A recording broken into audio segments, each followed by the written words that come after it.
Assalamualaikum warahmatullahi wabarakatuh. Waalaikumsalam warahmatullahi wabarakatuh. Alhamdulillah. Alhamdulillah, Sobat TKN News. Hari ini kita kedatangan tamu yang super spesial. Seorang sahabat kita yang bermukim di Jepang, asal Malaysia, Bapak Zulkarnain Hasan Basri. Apa kabar, Pak Zul? Alhamdulillah. Alhamdulillah. Alhamdulillah. Aduh, ini sepertinya kalau melihat Facebook Pak Zul ini selalu sibuk sekali. Bagaimana mendakwahkan Islam di negeri matahari terbit. Nah, jadi kalau teman sobat TKN News sempat visit nanti di Facebook itu ada namanya Japan Dakwah Center atau disingkat tuh JDC ya. JDC Jadi, itu sebenarnya. JDC. Nah, itu banyak informasi bagaimana teman-teman muslim kita di sana mendakwahkan Islam, termasuk luar biasa. Kita sangat mencermati Pak Zul dari awal ya, bagaimana belum ada tempat, akhirnya ada ruko, penggalangan donasi, sampai akhirnya bisa membuat program-program memang dikhususkan untuk orang-orang Jepang. Nah, sebelum jauh masuk ke sana, kita mau tanya nih, ini kenapa Pak Zul bisa sampai ke Jepang nih? Bagaimana ceritanya nih kalau boleh disampaikan kepada kami nih? okay, bismillahirrahmanirrahim. Segala puji tentu bagi Allah, Tuhan yang memelihara dan mentadbir sekalian alam. Ar-Rahmanir-Rahim. Maliki yaumiddin, iyyaka na'budu wa iyyaka nasta'in, ihdinas siratal mustaqim. Siratal ladzina an'amta 'alaihim ghairil maghdubi 'alaihim waladdallin. Amin. Rabbi shrah li sadri wa yassir li amri wahlul 'uqdatam min lisani yafqahu qawli. Alhamdulillah. Terima kasih saudara Idahan kerana sudi bersama saya ataupun Japan Dakwah Center untuk kita berkongsi sedikit pengalaman supaya mungkin ada yang boleh meniru ataupun mungkin ada yang boleh mencuba membuat satu benda yang sama, kerana Islam ni agama yang telah lengkap. Semua hanya perlu kopi hanya perlu kopi tu dalam bahasa Indonesianya apa ya Pak? Kopi itu hanya bisa menduplikasi lah gitu lah. Menduplikasi. Cuma bisa diduplikasi gerakan dakwah ini, sebab Islam ni bukan agama yang baru, agama yang telah lama dan kita hanya perlu duplikasi saja. Alhamdulillah. Bagaimana saya sampai di Jepang? Alhamdulillah, sebenarnya saya sampai Jepang atas peluang yang diberikan oleh kerajaan di mana menghantar saya untuk belajar di Jepang. Belajar di Jepang selama 3 tahun, cruising selama 5 tahun, tapi di Jepang ni 3 tahun dan balik semula ke Malaysia untuk membangunkan negara Malaysia. Itu tujuan asalnya. Saya dihantar belajar di sini dan kemudiannya saya balik ke Malaysia. Tahun berapa itu Pak Zul?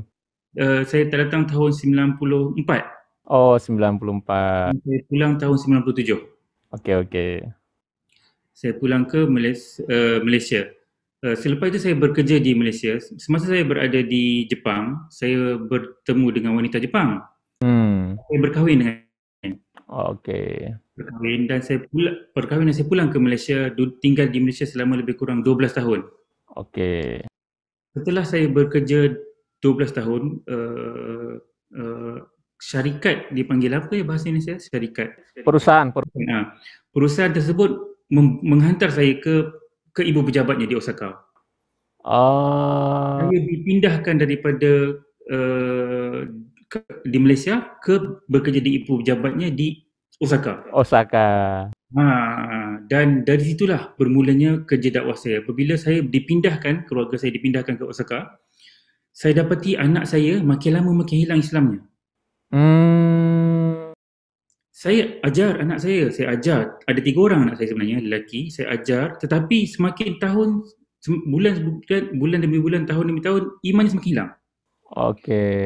Dan apabila saya lihat, saya pergi ke masjid, saya dapati ramai anak-anak ataupun warga-warga yang berkahwin dengan Jepun ini, anak-anak mereka hilang imannya. Untuk pengetahuan saudari Idhan, hampir 80% daripada warga Muslim yang lahir di Jepun ini hilang imannya.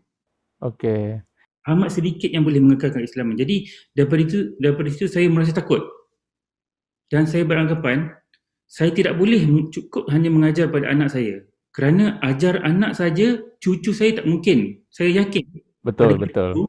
Tak mungkin cucu saya boleh mengekalkan keimanannya. Kerana apa yang saya ajar pada anak saya masih belum dapat menerima 100%. Mungkin dia boleh menerima 20%, 30%, tapi sedikit daripada apa yang saya amalkan. Jadi saya takut. Hmm. Dari situlah saya buatkan, saya kena kembangkan Islam di Jepun.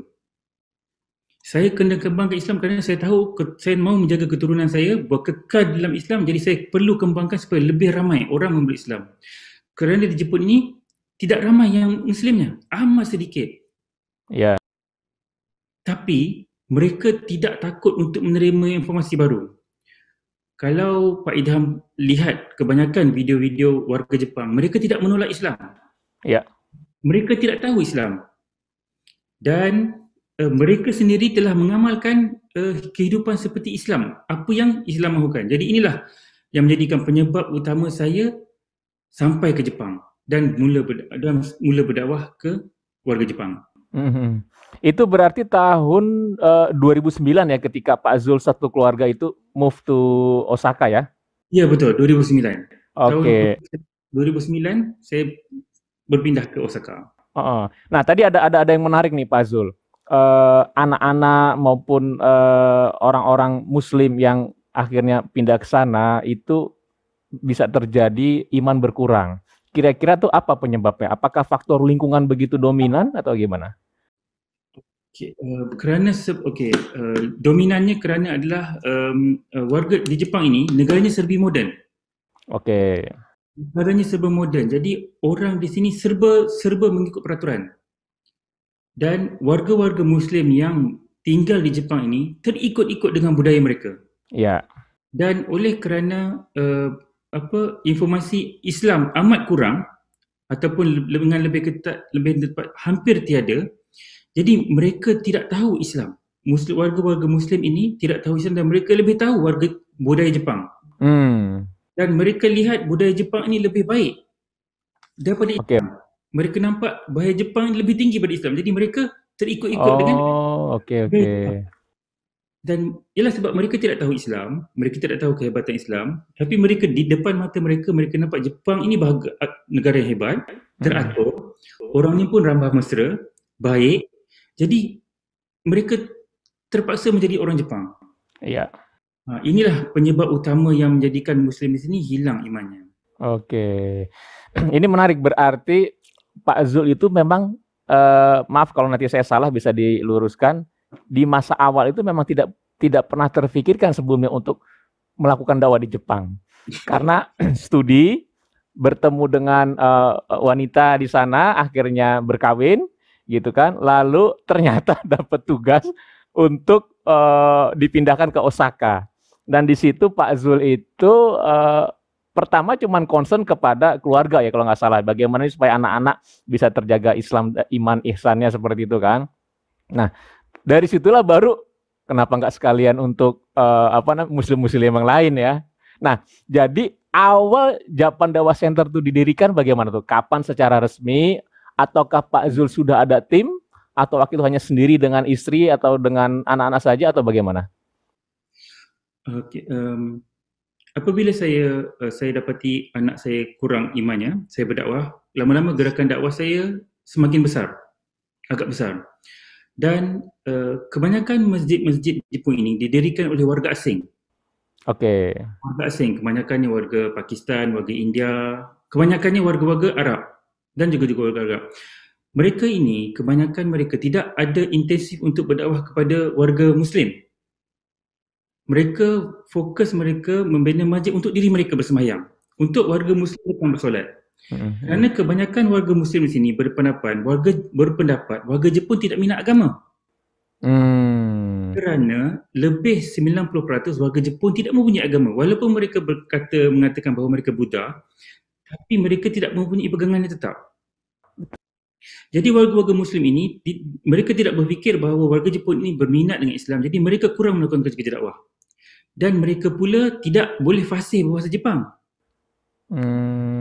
Itu yang masalah utama, kefasihan bahasa Jepang. Alhamdulillah, saya bekerja dengan syarikat Jepang selama 22 tahun. Jadi Alhamdulillah Allah berikan saya ilmu bagaimana mahu berhubung dengan warga Jepang. Kerana saya telah 22 tahun hidup bersama, bekerja dengan mereka, Oke. tahu bagaimana dia punya posisi syarikat, posisi orang, siapa tinggi, siapa rendah, macam mana kita mau berhubung orang besar, macam Ya. mana kita berhubung orang bawahan. Sebab saya sendiri pun merupakan senior engineer. Oke, oke. Saya sendiri pun di syarikat sebelum ni mengajar orang Jepang. Oke, oke. Jadi Alhamdulillah Allah berikan saya idea bagaimana mau berhubung dengan orang Jepang. Jadi di sinilah bermulanya gerakan dakwah saya, bila mana saya lebih mudah untuk bercakap dengan orang Jepang. Karena 22 tahun berinteraksi dengan orang Jepang ya. Dan apakah sampai sekarang Pak Zul masih aktif di syarikat atau gimana? Alhamdulillah syarikat saya setelah saya Allah rancang ke sesuatu. Selepas saya meninggalkan syarikat itu, syarikat tersebut semakin hilang. Dia mau bankrupt. Allah macam menghantar saya. Masya Allah. Itu, dan bila saya keluar dari syarikat itu sudah mau bankrupt. Dia macam syarikat itu betul-betul macam memberi saya peluang untuk datang ke Jepang. Dan sebelum saya berdakwah datang ke Jepang, saya bekerja bersungguh-sungguh sebab saya mahu jadi engineer terhebat. Saya mahu jadi orang yang engineer yang terhebat kan. Kita warga Islam, kita mahu jadi yang terhebat kan. Ya. Jadi saya jadi yang terhebat sehingga mereka bawa saya ke Jepang. Kemudian bila saya Jepang, saya sedar saya buat satu yang salah. Gimana? Saya balik kepada Islam. Kerana Islam lebih hebat. Saya sampai ke Jepang, saya tengok saya dapat Islam lebih hebat pada orang Jepang. Islam ini agama yang jauh, kita sebenarnya kalau kita fahami Islam, kita jauh lebih hebat daripada mereka. Jadi pada itulah saya mulakan, saya perlu menerangkan kehebatan Islam kepada warga Jepang. Dan kebanyakan warga Jepang ini tidak tahu warga Islam. Tidak tahu. Mereka tidak tahu. Jadi Alhamdulillah saya di dalam syarikat saya banyak kali bercakap dengan Jepang, meyakinkan orang Jepang. Skill-skill itu saya bawa ke kerja-kerja dakwah. Meyakinkan mereka dengan skill saya yang sama, saya yakinkan mereka dengan produk saya Islam. Okay. Jadi bila saya ada communication skill dengan mereka, mereka mudah untuk percaya. Jadi tinggal switch aja nih dari syarikat engineering, ini switch bagaimana pengalaman experience di syarikat itu langsung di switch ke kerja dakwah ya? Ya, betul. Lebih implementatif jadinya. Ya, betul. Sebab skillnya sama, cuma informasi saja beza. Ya. Jadi kapan tuh Japan Dakwah Center didirikan secara resmi, Pak Zul? Selepas saya berdakwah, semakin lama semakin besar, saya hadapi halangan daripada warga Muslim setempat. Ya, Muslim setempat, mereka tidak mampu melakukan dakwah. Jadi mereka melihat saya ini sebagai orang yang terlalu terbuka kepada warga Jepang. Sedangkan benda-benda ini haram. Banyak mereka menghalang saya, perbualan dengan lelaki dengan perempuan menjadi halang. Ya. Kebanyakan masjid Jepun ini dia menghalang pergerakan lelaki dengan wanita. Jadi tak boleh berbual, tak boleh berdakwah dengan bebas. Masjid, akhirnya ada sebuah masjid mengungkung saya untuk tidak berdakwah di sana. Jadi sebelumnya di kerja dakwah Pak Zul itu di sebuah masjid lah ya katakan ya. Oke. Di sebuah masjid. Semakin ramai, setiap bulan lebih ramai masuk Islam. Jadi ada imam baru datang. Imam baru datang ini konsep dakwah dia tidak sama dengan imam sebelum ini. Okey. Jadi imam baru ini datang, dia mengubah konsep dakwah. Dia kata ini saya buat ini bukan dakwah. Jadi dia halang saya daripada berada di masjid. Dan kemudian situlah saya terkapai-kapai bagaimana nak berdakwah. Dan dengan itulah Allah memberi lagi rezeki membuka Japan Dakwah Center. Tahun berapa tuh Pak Zul? Tahun 2018 saya dihalang. Masya Allah, cepat sekali perkembangan 2018 sampai sekarang. Gitu. Nah, dulu siapa saja yang berperan penting dalam pergerakan dakwah ini nih, gerak dakwah Pak Zul di Japan Dakwah Center? Apakah Pak Zul seorang atau mungkin ada friends atau teman-teman yang lain atau keluarga atau gimana? Saya berkonsepkan Rasulullah sama seperti bersahabat-sahabat.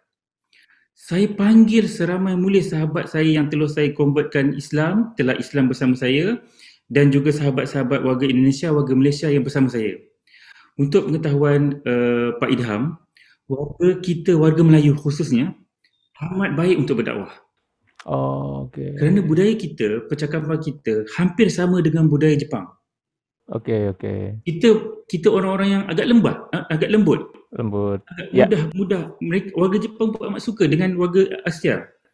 Jadi Mm-mm. kebanyakan pendakwah-pendakwah saya adalah daripada orang Indonesia dan juga warga Malaysia yang meninggal tetap, dan juga warga-warga Japanese Muslim yang convert kepada Islam. Ya. Ini 3 golongan yang saya khususkan. Mm-mm.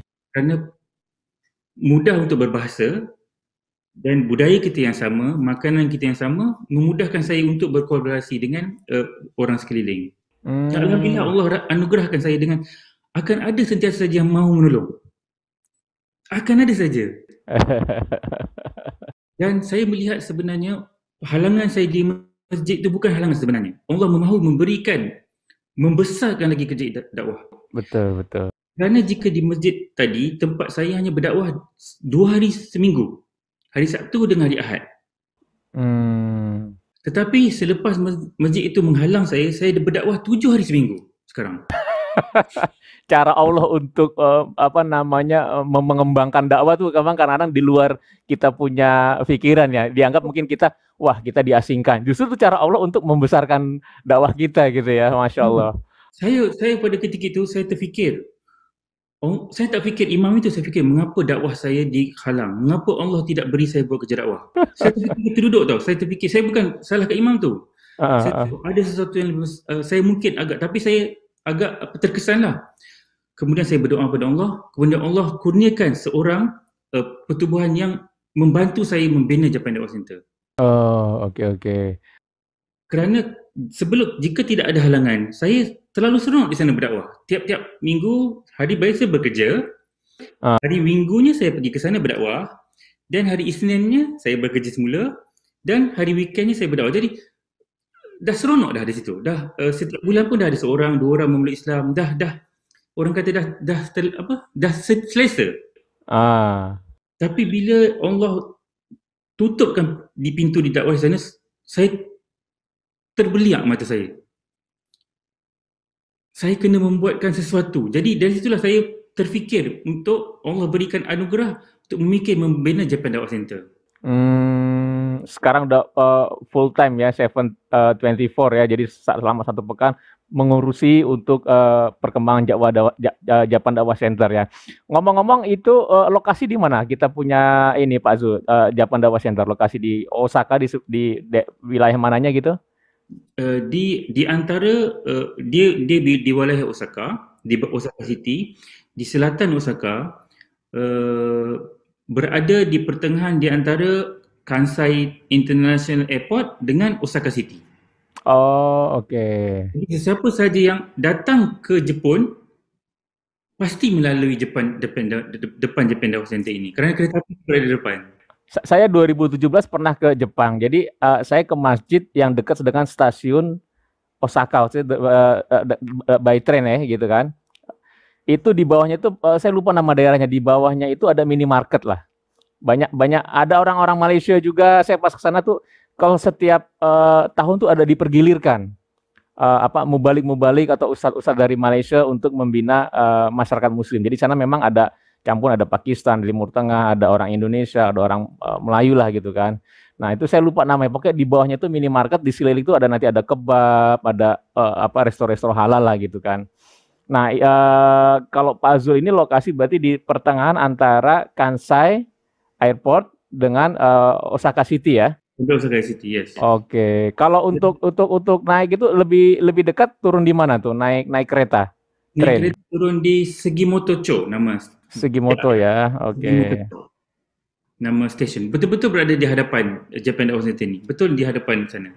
Nah, lokasi tanah yang mau dibeli apakah jauh tak dengan Japan Dakwah Center? Kan mau bangun masjid tuh, Pak Zul. 7 minit perjalanan, berjalan kaki. Oh, dekat lah ya. Dekat, ya. Dekat sekali. Oke, sekarang apa saja nih kegiatan Japan Dakwah Center di sana, Pak Zul? Tadi kan ada 3 segmen yang digarap, 3 segmen dakwah ya. Apalagi ada kita punya kelebihan orang-orang Melayu lebih diterima oleh komunitas Jepang karena memang dari sisi karakter, bahasa dan budaya itu similar ya. Lembut lah dakwahnya, tidak dengan yang harus kaku A, B, C, tapi kita bisa lembut. Nah, kira-kira bagaimana tuh Pak Zul? Ya, Alhamdulillah. Kerana warga Jepang ini sebenarnya mereka agak keras. Agak sukar untuk mereka merubah sebenarnya. Tapi dengan mereka boleh berubah dengan kelembutan. Kepercayaan mereka terhadap batu dan kayu sebagai Tuhan itu telah terlalu kukuh. Oh, masih sampai sekarang ya? Sampai sekarang. Walaupun mereka kata tidak percaya agama Tuhan, tapi dalam hati mereka, setiap tahun mereka akan meminta pada batu dan pokok untuk panjang umur. Untuk panjang umur. Saya terkejut. Saya terkejut mengapa? Kerana ada satu hari saya pergi ke melawat ke sebuah, dipanggil apa ya? Tokong. Ada seorang warga Jepang tua meminta pada tunggul kayu. Tunggul kayu yang besar, dia minta macam ni bersungguh-sungguh. Saya pelik, apa dimintanya? Selepas dia tamat, saya tanya, minta maaf, saya daripada Malaysia, saya ingin tahu apakah yang tuan minta di tunggul pokok tadi. Dia cakap, saya minta panjang umur. Dalilnya, pokok itu telah hidup selama 300 tahun. Kalau pokok itu umurnya panjang, saya pun boleh umur panjang kalau minta pada pokok itu umur panjang. Saya jadi, aduh. Warga Jepang yang begitu canggih, yang boleh membina Shinkansen, boleh membina kapal terbang, boleh membina bangunan-bangunan yang kukuh yang tidak runtuh ketika gempa bumi, boleh meminta pada tunggul kayu kerana nak umur panjang. Terlalu sedih. Kerana apa? Kerana saudara Ilham, tidak ada orang memberitahu mereka Allah di sini. Tidak ada orang yang perkenalkan Islam sini. Mereka tidak ada pilihan sebenarnya. Mereka tidak ada pilihan lain selain mempercayai pada tunggul batu ataupun kayu ini untuk disembah. Kerana tidak ada orang pernah mempamerkan mereka bahawa Islam ini agama yang benar. Kebanyakannya media-media tempatan di sini menyiarkan Islam ini agama teroris, agama orang pembunuh, agama pemotong kepala, agama perosak, agama pengebom. Jadi mereka takut untuk mendekati Islam. Di masa yang sama, orang Muslim pula takut untuk menerangkan Islam kepada mereka. Kerana tidak ada keyakinan. Kebanyakan Muslim-Muslim berada di Jepang, mereka tidak yakin dengan kehebatan Islam. Mereka ingat Islam ini hanya untuk dahulu kala, untuk zaman-zaman sahabat, untuk zaman-zaman dahulu. Sebenarnya Islam ini hebat, amat hebat. Betul. Islam inilah yang memajukan orang jahiliah. Islam inilah yang telah menyatukan orang jahiliah. Bayangkanlah orang yang berperang di antara puak berkaum berbani-bani di Madinah berperang, bila datangnya Islam boleh bersatu. Betul. Boleh bersatu, tapi malangnya ada di antara kita yang menganggap Islam ini agama peperangan. Muslim itu sendiri, sebenarnya Islam ini agama yang menghentikan peperangan. Betul. Dengan jelasnya Rasulullah telah menghentikan peperangan dan telah menyatukan pelbagai bangsa dengan satu kalimat la ilaha illallah. Betul. Yang inilah yang kita kurang sebenarnya di sini. Dan insya-Allah semoga dengan interview saudara Ilham ini akan membuka lagi peluang bahawa menyedarkan kita kembali bahawa Allah telah memberitahu, Allah telah memilih kita menjadi Muslim, iaitu bangsa yang hebat, agama yang hebat. Allah beberapa kali telah memberitahu dalam Quran bahawa kita orang-orang yang berjaya. Betul. Ihdinas siratal mustaqim. Kita orang-orang ihdinas siratal mustaqim. Jadi inilah kekurangan pendakwah-pendakwah di sini, mana mereka tidak yakin dengan Islam. Betul.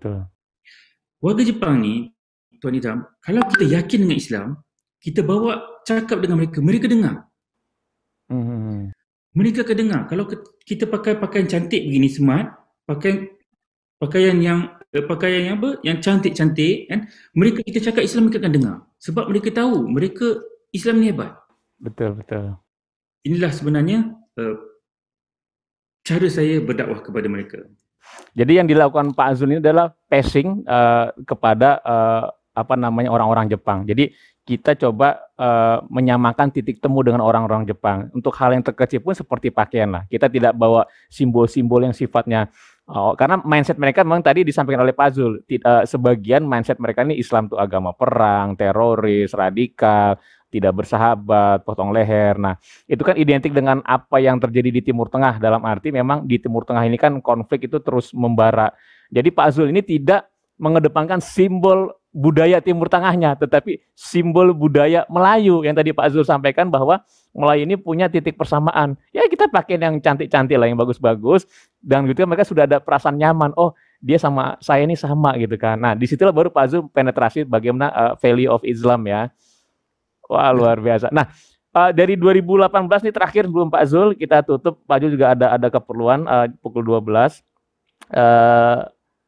Dari 2018 sampai saat ini sudah berapa banyak itu orang-orang Jepang yang belajar untuk mengenal lebih dalam? Karena kalau kita lihat di Facebook Japan Dakwah Center ini, Pak Zul ini dengan kawan-kawan ini fokus bagaimana memperkenalkan Islam kepada orang Jepang.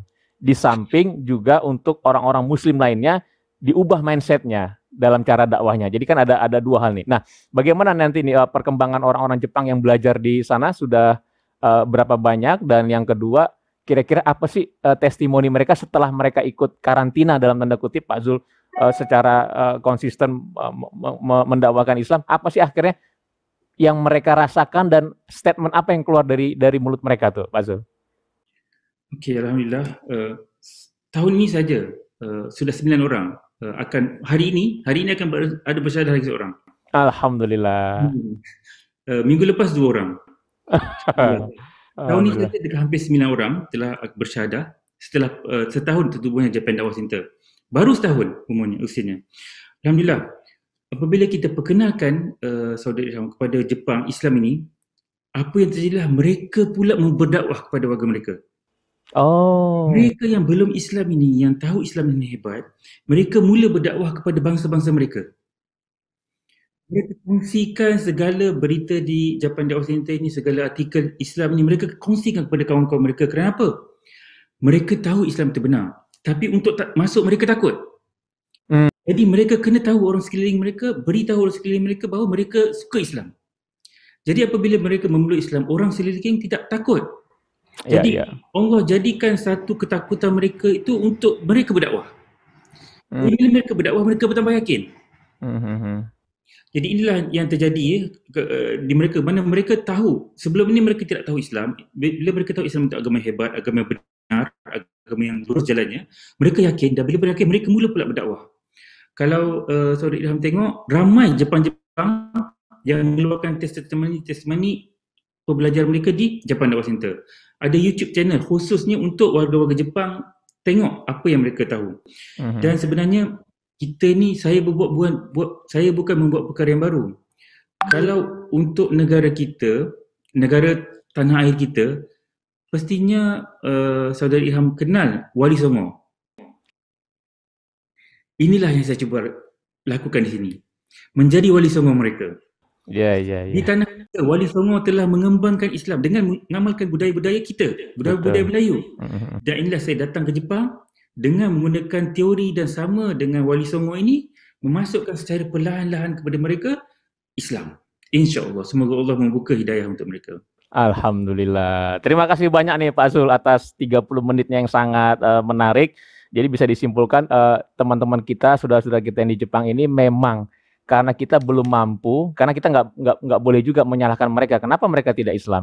Karena memang dari kita ini belum ada yang mampu untuk masuk menginformasikan apa Islam yang rahmatan lil alamin. Karena pemahaman Islam yang terbentuk oleh mereka berdasarkan media yang ada di sekitar mereka, bahwa Islam itu ya Timur Tengah. Mereka lupa Islam itu ada yang pakai jas, pakai dasi gitu kan. Mereka Islam juga bisa pakai bawa mobil mewah, pintar engineering bahasa. Nah, ini dilakukan Pak Zul passing, jadi membawa dakwah Wali Songo ke negeri matahari terbit. Masya Allah. Terima kasih banyak Pak Zul. Sama-sama. Insya Allah lain kesempatan kita bisa diskusi lagi. Suatu saat Pak Zul juga misalnya ke Jakarta boleh kontak-kontak, dan juga nanti suatu saat ketika pandemi berakhir kita juga mungkin pas kita lagi ke Jepang kita bisa silaturahim. Semoga dakwah Pak Zul semakin diberkahi, diberikan kesehatan dan kekuatan untuk terus mensiarkan Islam rahmatan lil alamin di negeri matahari terbit. Salam buat keluarga dan teman-teman semua Pak Zul. Dari teman-teman di Jakarta juga di sini. Semoga saya juga mendoakan kepada saudara Ilham dan tim-tim yang lain yang bersama yang melakukan kerja-kerja video ini dan dakwah ini di Indonesia juga mendapat rahmat Allah, diberkati Allah, dimurahkan rezeki Allah, dikayakan, dijaga family, dijaga keluarganya, hidup dan mati keluarganya dalam Islam, dijauhkan daripada neraka, dimasukkan dalam syurga bersama orang-orang yang beriman yang lain, insya-Allah. Bismillahirrahmanirrahim. Amin, amin, amin. Alhamdulillah. Terima kasih Pak Zul sekali lagi. Sama. Assalamualaikum warahmatullahi wabarakatuh. Waalaikumsalam warahmatullahi wabarakatuh.